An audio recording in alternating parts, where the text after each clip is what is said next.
నమస్తే నమస్తే అండి. అన్న ఇప్పుడు మొత్తానికి కాంగ్రెస్ పార్టీ అనుకున్నట్టుగా కులగణన తప్పుల తడాక చేసినా కానీ సరే అయిపోయింది, విషయం అయిపోయింది. ఇక ఇక బీసీలకు 42% రిజర్వేషన్ వచ్చినట్టేనా? ఇక పండుగలు చేసుకున్నాడు బీసీలు అందరూ. 42% వచ్చే అంత గొప్ప హృదయం రెడ్డిలకి ఏమి ఉండదు. అంటే ఇక అదే ఇప్పుడు కాంగ్రెస్ పార్టీ నాయకులు బీసీలకు అమాయక ప్రజలు కదా బీసీలు. ఇక పండుగలు చేయరి, పబ్బాలు చేయరి, ఏది ఇక నెల రోజుల పాటు పుష్పాభిషేకాలు, పాలాభిషేకాలు, ఇక వీలైనంత వరకు బీసీలకు న్యాయం చేసింది మేమే, మొట్టమొదటి ప్రభుత్వం మా కాంగ్రెస్ ప్రభుత్వం అన్నట్టుగా వీళ్ళు చెప్పే దిశగా ఉంటారు అన్నట్టు ఇప్పుడు. ఇక తమ్ముడు అసలు విషయం ఏంటంటే ఓకేనా, ఇక్కడ ఈడబ్ల్యూఎస్ ను ఖతం చేయడం కోసము లేదా వాళ్ళకు జస్టిఫై చేసుకోవడం కోసం మనం దాని మీద మాట్లాడకుండా ఉండడం కోసం బీసీల లెక్క తగ్గించి చూపిండు. ఓకే. సో ఆ విధంగా ఈడబ్ల్యూఎస్ జస్టిఫై చేసుకున్నారు వాళ్ళు. అంటే 8% ఉన్న వాళ్ళను 15% వాళ్ళు చేసుకున్నారు, అలా సేఫ్ జోన్లో ఉన్నారు వాళ్ళు.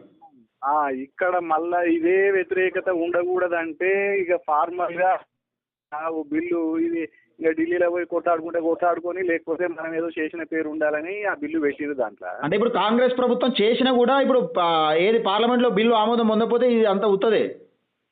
పార్లమెంటులో రాజ్యాంగ సవరణ జరిగి 9వ షెడ్యూల్ అది చేర్చబడితే అవుతుంది. అయితే మీరు పోయి ఢిల్లీలో కొట్టాడుకోండి అంటాడు రేవంత్ రెడ్డి.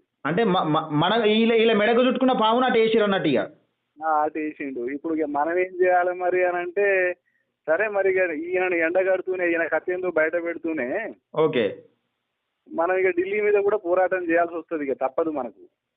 దీనికోసం బీసీల తరఫున మీరేం చేస్తున్నారు? ఇప్పుడు ఢిల్లీలో 23 తారీఖు నుంచి 29 వరకు గాంధీగిరి అంటే ఆమ్ ఆద్మీ పార్టీ వాళ్ళు ఎట్లయితే ఎంపీలకు వీళ్ళకు ఒక పుష్పం ఇచ్చి అప్పీల్ లెటర్ మా రెండు అంశాలు ఉన్నాయి, ఈ 2 బీసీ బిల్లుల్ని పార్లమెంట్ లో పెట్టి 9వ షెడ్యూల్లో చేర్చాలి అనేది వాళ్ళకి చెప్పాలి. అదే విషయంలో దేశవ్యాప్తంగా కూడా కులగణన జరగాలి. దేశవ్యాప్తంగా ఓకే.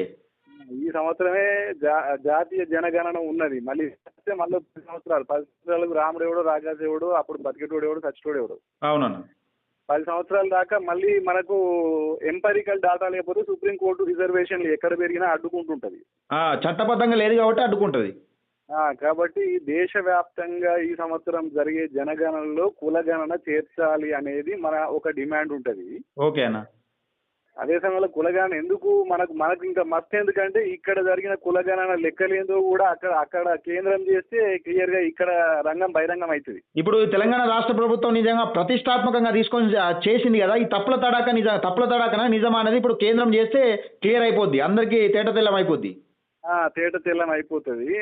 అన్న ఇప్పుడు ఒకవేళ నిజంగా ఇప్పుడు రాష్ట్ర ప్రభుత్వాన్ని ఇప్పుడు కాంగ్రెస్ ప్రభుత్వం బీజేపీ ప్రభుత్వం ఒక్కటై ఈ బీసీల లెక్క తేల్చకుండా ఒక మెలికలు పెడితే ఏం చేస్తావు? ఇప్పుడు బీసీలను ఇప్పుడు వాళ్ళు ముందుగానే చెప్తున్నారు బీజేపీ వాళ్ళు ముస్లిం బీసీలను హిందూ బీసీల కలిపితే మేము కులగణన ఇట్లా చేస్తామని ఒక హింట్ ఇచ్చారు. ఇప్పుడు అదే మెలికబెట్టి ఆపితే ఇట్లా మరి ఎవరిది తప్పవుతుంది? ఇద్దరు తప్ప. ఇప్పుడు ఈ పార్టీ మంచిది ఆ పార్టీ చెడ్డది అనడానికి లేదు. ఓకే. అంటే వీళ్ళు కావాలని ముస్లిం బీసీలు హిందూ బీసీలు అని వీళ్ళు క్రియేట్ చేసారు ఒకటి, వాళ్ళు ఎట్లయితే ఆపుతారని వీళ్ళు ఆ రకంగా చేసి పెట్టారంటారా? అన్ని అగ్రకుల పార్టీలన్నీ బీసీ వ్యతిరేక పార్టీలే. ఓకే. ఆయన మీద వేస్తాడు, ఆ పార్టీ ఈ పార్టీ మీద వేస్తుంది. మనము కాసేపు మన బీసీలే ఇటు పక్క కొందరు అటు పక్క కొందరు 3 పక్కలై 3 ముక్కలు ఆట అయిపోతుంది మనకు. అవునవును. అందుకని ఈ ముగ్గురి రంగం బహిరంగం చేయాలంటే ఈ దేశంలో పవర్ సెంటర్, దేశంలో రాజధాని ఢిల్లీయే పవర్ సెంటర్. ఓకే అన్న. పవర్ సెంటర్ లో కాంగ్రెస్ బహిరంగం చేయాల్సిందే, బీజేపీ రంగం బహిరంగం చేయాల్సిందే. 100%. కాబట్టి ఢిల్లీలో మనము గాంధీగిరి తర్వాత మనం 30 తారీఖు నుంచి ఆమరణ నిరాహార దీక్షకి వెళ్ళిపోతున్న గాంధేయవాద పందాలో మనం పోరాటం చేస్తాం. అప్పుడు మనం వాళ్ళ రంగాలు బహిరంగం చేస్తూనే మన బీసీ సమాజాన్ని కూడా చైతన్యవంతం చేసుకోవడం. ఆమరణ దీక్ష యొక్క లక్ష్యం ఏంటంటే శత్రువును బహిరంగపరచడం, మన ప్రజల్ని చైతన్యవంతం చేసుకోవడం. ఓకే. శాంతియుత పోరాట రూపాలలో ఉన్నత పోరాట రూపం ఆమరణ దీక్ష. ఓకేనా. సరే, మొన్న 4 రోజుల కింద తీర్మార్ మల్లన్న ఏమన్నాడంటే మరి ఈ బిల్లు సాధించుకురావడానికి రేవంత్ రెడ్డి మీరు ఢిల్లీలో ఆమరణ దీక్ష చేయండి అని అన్నాడు. వాస్తవానికి ఏంటంటే జయలలిత తమిళనాడులో రిజర్వేషన్ల సాధన కోసము పివి నరసింహారావు ప్రభుత్వం ఉన్నప్పుడు 69% రిజర్వేషన్ ఓకే అయ్యేంత వరకు 9th షెడ్యూల్ పెట్టేంత వరకు నేను కానీ అక్కడే ఉన్నదామె. ఆ, అంత పట్టుదల రేవంత్ రెడ్డికి ఉండాలి. ఆ, సరే తీన్మార్ మల్లన్న అన్నట్టు రేవంత్ రెడ్డి నిరాహార దీక్ష చేయకపోయినా ఆ పట్టుదల అయితే ఉండాలి కదా. ఉండాలి ఉండాలి. అవును, ఇప్పుడు బీసీల పైన ప్రేమ ఉన్నది, నిజంగా బీసీల పైన మాకు మాత్రమే ప్రేమ ఉన్నది అని చెప్పుకుంటారు కదా వీళ్ళు. అదే సమయంలో మన వర్గాల కోసం మనం కూడా యుద్ధం చేయాలి కదా, అది మన బాధ్యత. అవును.